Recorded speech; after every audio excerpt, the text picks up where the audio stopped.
Selamat pagi, happy Sunday buat kita semuanya. Selamat hari Minggu, selamat kembali beribadah buat Anda yang kembali datang ke gedung gereja setelah berbulan-bulan. Ya, selamat menikmati kembali ibadah di dalam gedung gereja, tentu dengan pembatasan di tengah situasi pandemi seperti sekarang. Selamat mengikuti ibadah online buat Anda juga yang berada dimanapun saat ini. Perkenalkan, nama saya Daniel Willy Tumbel. Saya adalah rekan pendidikan dari Bapak Gembala Saudara Harmawan Mesias Guntur. Beberapa waktu yang lalu Bapak Gembala Saudara meminta kepada saya barangkali saya bisa menyampaikan beberapa hal yang tentunya saya harapkan bisa memberkati jemaat di Pamekasan dan kita semuanya yang menyaksikan saat ini. Saya berdomisili di Jakarta. Kalau ditanya profesi saya adalah wartawan. Kalau ditanya pekerjaan, saya bekerja menghandle program berita di salah satu stasiun televisi swasta.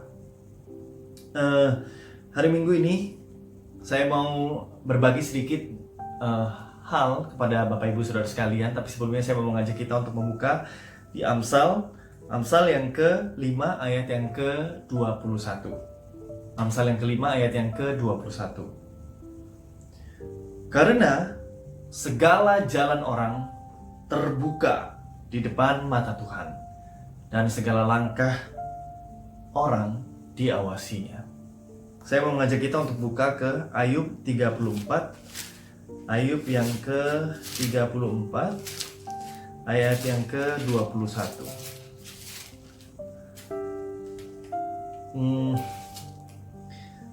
Karena matanya mengawasi jalan manusia dan ia melihat segala langkahnya. Kita ke Ayub 31 ayat yang keempat. Ayub 31 ayat yang keempat. Bukankah Allah yang mengamat-amati segala jalanku dan menghitung segala langkahku? Ayat ini, ketiga ayat yang kita baca ini memiliki dua hal penting yang ditulis di dalamnya, yakni mata Tuhan dan langkah manusia. Mata Tuhan ternyata berhubungan erat dengan langkah manusia. Karena setiap langkah yang kita ambil, setiap keputusan yang kita ambil, itu diamati, diawasi, diperhatikan oleh mata Tuhan. Kita masuk di situasi pandemi seperti sekarang.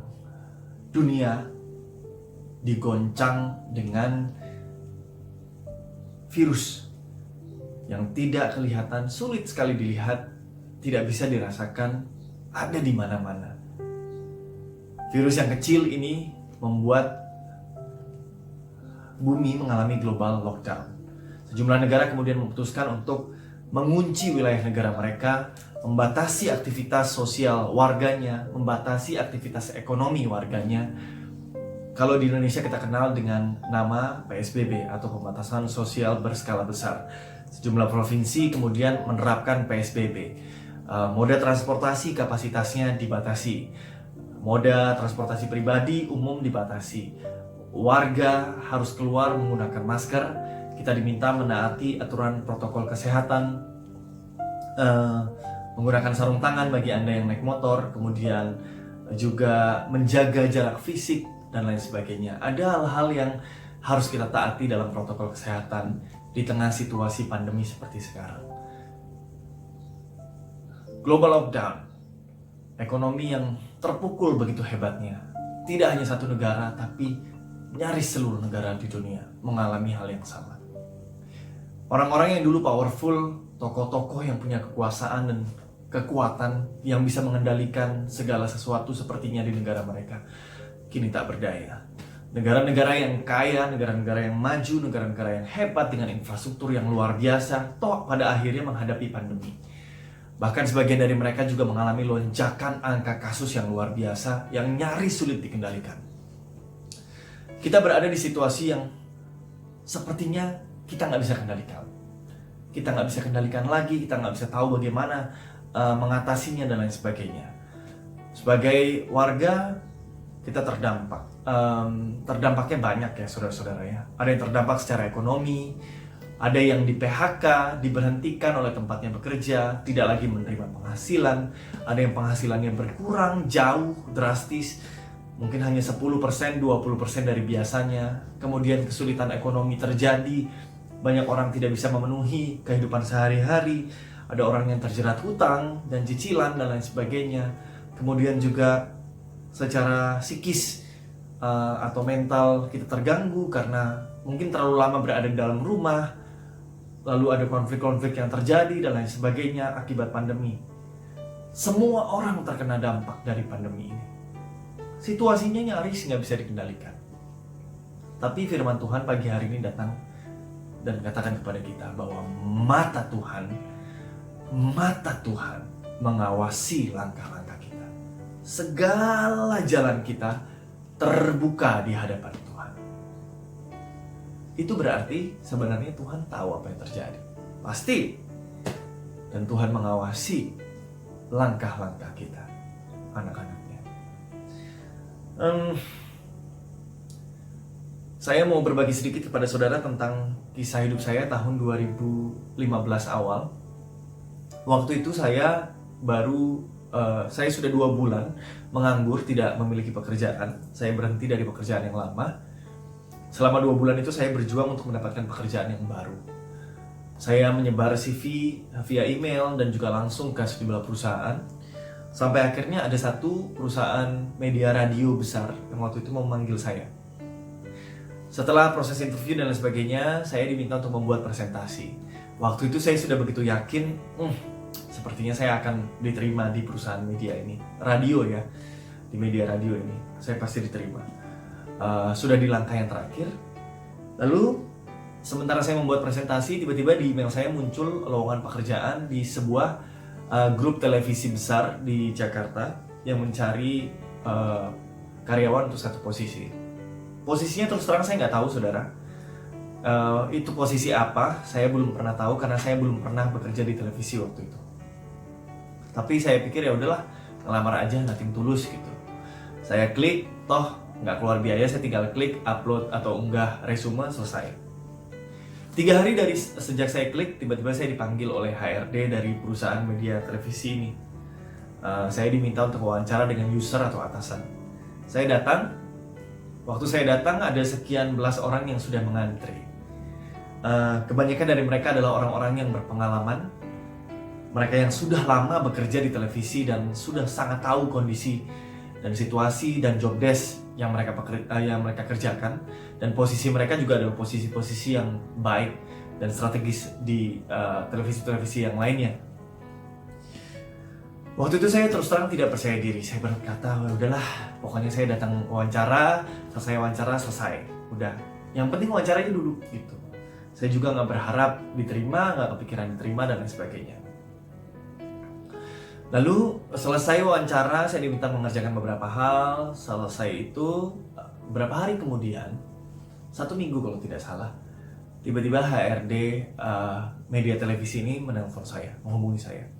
Mas, bisa nggak datang untuk psikotes? Karena ada beberapa hal yang mesti kita bicarakan dan juga offering. Saya pikir, oh udah masuk tahap selanjutnya. Saya pikir, ya udahlah gitu, saya datang aja. Tapi lagi-lagi saya berpikir, saya juga sepertinya akan tersisih di tahap ini gitu. Tapi saya datang, saya kerjakan, saya lewati semuanya sampai selesai. Kurang lebih 1 minggu kemudian saya dipanggil kembali oleh HRD perusahaan media televisi ini. Saya dipanggil, lalu kemudian HRD bilang, Mas, dari sekian banyak orang yang diwawancara hari itu, atasan hanya memilih 1 orang. Mas, saya terkejut, saudara. Saya pikir, saya nggak punya pengalaman apa-apa di televisi. Tahun 2015 awal, saya nggak tahu apa-apa. Tapi kenapa saya yang kemudian dipilih oleh user untuk mengisi posisi itu? Tapi kemudian HRD bilang dengan catatan, Mas harus lolos tes kesehatan. Jadi ada 1 tes lagi yang harus dilewati. Kalau itu lolos, Mas bisa masuk bekerja. Oke, eh, saya dikasih formulir dan dijadwalkan untuk menjalani tes kesehatan besoknya. Saya diminta malamnya berpuasa. Waktu itu saudara, saya sedang batuk. Batuknya kurang lebih sudah 2 mingguan. Saya sedikit takut ya saudara ya. Saya takutnya ada apa-apa di paru-paru saya, karena sebelum itu saya nggak periksa sama sekali. Memang kalau batuk itu sembuhnya agak lama ya, apalagi cuaca di Jakarta ini yang kurang baik begitu. Jadi saya udah batuk sekitar 2 minggu waktu itu. Saya takutnya ketika semuanya lolos, hanya itu yang nggak lolos gitu. Saya batuk, kemudian diputuskan, oh mas nggak bisa nih ternyata mas batuk dan lain sebagainya, jadi kita nggak bisa terima. Waktu itu saya sedikit putus asa ya saudara, saya sedikit khawatir, putus asa, saya berdoa, tapi nggak cukup, saya coba menghubungi siapa yang kira-kira bisa bisa mendengarkan kekhawatiran saya. Saya telepon kakak saya. Kakak saya angkat telepon, saya ceritakan semuanya, saya khawatir, saya batuk 2 minggu, besok harus tes kesehatan, yang tes kesehatan dari atas kepala sampai ujung kaki, diambil darah dan lain sebagainya, diperiksa semuanya. Saya cuma khawatir, takutnya saya ada masalah di paru-paru saya. Lalu di tengah cerita saya itu, kakak saya menjawab satu hal. Kalau Tuhan yang membuka pintu, tidak ada yang dapat menutupnya. Kalau Tuhan yang sudah buka pintu buat kamu, tidak ada satupun yang bisa menutupnya. Waktu itu saya kaget saudara, terus terang. Saya terkejut mendengarkan jawaban itu. Seketika iman saya kembali bangkit. Oh iya ya, perspektif saya berubah. Tuhan sudah bawa saya sampai ke stage atau tahap yang sejauh ini. Masa sih Tuhan akan tinggalkan saya? Ini udah tes yang terakhir, tes kesehatan. Kakak saya bilang sekali lagi, kalau Tuhan yang buka pintu buat kamu, mau hasilnya jelek, mau kamu tidak memenuhi persyaratan dan lain sebagainya, mau ini, mau itu, mau A, B, C. Kalau Tuhan buka pintu, tidak ada yang bisa menutupnya. Iman saya bangkit, saya jalani tes kesehatan besoknya. Semuanya diambil darah, cek mata, cek dan lain sebagainya dari atas sampai ke bawah. 3 hari kemudian saya kembali dihubungi oleh HRD media televisi ini. Saya dikabari, Mas, hasil tes kesehatannya sudah keluar. Beliau pegang surat. Terus saya di dekat saudara, saya berdebar. Saya pikir, aduh, apa nih hasilnya? Gak lama dia tersenyum, menunjukkan kepada saya, Mas, hasil tes kesehatan Mas semuanya bagus. Semuanya bagus. Tes darahnya semuanya normal, diabetes, kolesterol, paru-paru, mata, dan lain sebagainya, semuanya bagus. Saya begitu lega saudara waktu itu. Saya bilang dalam hati, terima kasih banyak Tuhan, terima kasih banyak Tuhan. HRD kemudian offering kepada saya dan semuanya disetujui dan saya dinyatakan resmi menjadi karyawan. Perusahaan media radio tadi menelpon saya dan saya bilang, mohon maaf saya nggak bisa melanjutkan karena saya sudah diterima bekerja di perusahaan yang lain. Tapi saya mau bilang kepada saudara, di tengah situasi yang tidak terkendali sekalipun seperti sekarang, di tengah situasi yang mengkhawatirkan, di tengah hal-hal yang tidak bisa lagi kita kontrol, tidak bisa lagi kita pegang, tidak bisa lagi kita kuasai, kalau Tuhan membuka pintu, tidak ada yang bisa menutupnya. Tahun 2017 saya harus liputan eksplorasi di Wakatobi, Sulawesi Tenggara. Bapak Gembala saudara tahu karena ketika saya berkunjung, Bapak Gembala saudara sempat minta untuk saya mampir. Namun karena keterbatasan jadwal saya nggak bisa mampir. Intinya kami sudah selesai liputan sekitar kurang lebih 7 hari 8 hari di Wakatobi dan saya harus pulang. Pesawat yang saya tumpangi dari Wakatobi Kendari Makassar Jakarta. Jadi cukup banyak transitnya. Dari Wakatobi ke Kendari itu jadwalnya jam 9:30 kami harus take off jadwalnya ya. Jadi sekitar jam 8 saya sudah harus di bandara kalau tidak salah. Waktu itu dari jam 6 pagi Wakatobi hujan deras. Kami datang ke bandara jam 8 pagi, kami urus semuanya, barang-barang dan lain sebagainya, sampai tiba waktunya take off. Ternyata pesawat dari Kendari tidak kunjung datang karena cuaca buruk. Jadi waktu itu Wakatobi badai besar. Saya bisa lihat dan perhatikan dari bandara itu anginnya begitu kencang, saudara. Angin luar biasa dan hujan itu deras. Bersama kami juga ada sejumlah anggota DPRD yang harus rapat paripurna di Kendari. Tapi mereka juga tertunda akhirnya. Dan kami semua akhirnya stuck di bandara sampai sore. Karena pesawat nggak bisa datang. Saya kabari kantor waktu itu Wakatobi sedang badai, kami nggak bisa terbang Kendari, jadi kita lagi tunggu pesawat. Sampai kira-kira jam 3:30 sore pesawat landing dari Kendari. Landing tapi itu masih sudah mulai mereda badainya tapi masih hujan. Pesawat landing, kemudian sampai sekitar jam 4 penumpang baru boleh turun. Jadi penumpang tuh ada di dalam pesawat sekitar setengah jaman, saudara, karena hujan deras, jadi nggak bisa keluar dari pesawat. Waktu itu kan kalau di Wakatobi tidak ada garba rata ya seperti bandara di tempat-tempat lainnya. Jadi penumpang harus lewat langsung keluar dan bisa kehujanan kalau nggak ada payung. Jadi penumpang cukup lama menunggu di pesawat. Kami semua sudah antusias, wah saya udah mau pulang nih ke Jakarta ya, puji Tuhan. Gitu. Itu jam 4. Jam 4 akhirnya penumpang dari Kendari turun di Wakatobi. Tapi kami tidak kunjung diminta untuk naik atau boarding ke dalam pesawat. Lalu sekitar jam 4:30 lewat, hampir jam 5, kami diminta untuk masuk ke dalam pesawat. Saya pikir, puji Tuhan, saya bisa pulang akhirnya ke Jakarta. Karena kami semua sudah kelelahan ya saudara-saudara ya, sudah pengen cepat-cepat sampai di Jakarta. Terus waktu kami masuk pesawat, kembali hujan tapi rintik-rintik, nggak terlalu deras. Tapi langit masih gelap.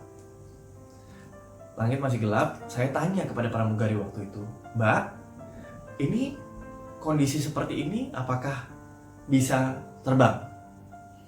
Waktu itu pramugarinya tersenyum dan bilang kepada saya, oh iya mas, ini sih udah oke buat take off. Gitu. Waktu itu dalam pikiran saya yang saya tanya itu bukan take off, tapi terbang. Barangkali semua pesawat bisa take off, tapi masalahnya bisa nggak bertahan terbang di tengah kondisi badai seperti itu. Cuaca yang gelap, awan yang hitam dan lain sebagainya. Tapi waktu itu saya diyakinkan ya udahlah. Saya pikir ya udahlah. Saya tutup mata, saya berdoa sama Tuhan, saya bilang, Tuhan, saya tahu Tuhan Immanuel, Tuhan menyertai saya. Tuhan berkuasa. Tuhan berdaulat. Pesawat terbang, saya ingat sekali ketika terbang itu di atas pesawat itu adalah awan hitam, di bawah pesawat adalah awan hitam. Jadi kami itu terbang di tengah-tengah, di atas awan hitam, di bawah awan hitam. Itu sepanjang jalan saya berdoa, saudara-saudara. Udah gak bisa tidur, saya berdoa sampai akhirnya puji Tuhan kami landing di Kendari. Dari Kendari ke Makassar pun cuaca masih kurang menentu, kami mengalami sedikit turbulence. Ya sedikitnya itu dalam kondisi yang sudah mulai, sebenarnya saya khawatir ya saudara ya. Tapi ya udahlah gitu, saya jalani aja karena saya tahu Tuhan pegang kendali. Sampai akhirnya kami tiba di Jakarta dengan selamat.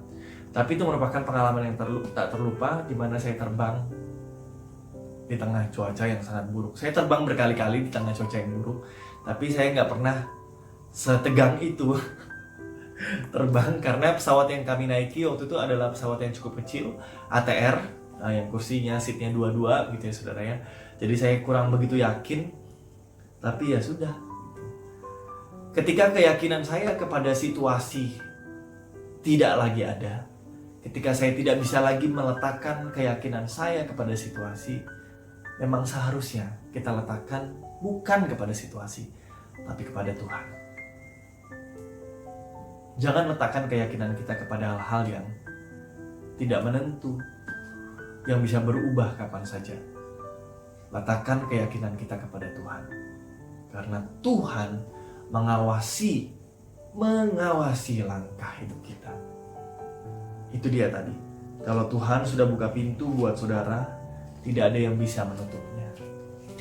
Kalau Tuhan sudah berkehendak, tidak ada yang bisa menutupnya. Apapun yang terjadi. Saat ini kita menghadapi situasi yang tidak menentu, saudara. Saya sedih ketika mendengar cerita teman-teman, ketika mereka harus kehilangan penghasilan, kehilangan pekerjaan, kehilangan tumpuan hidup, kehilangan nafkah, dan lain sebagainya. Ada pintu-pintu yang ditutup saat ini.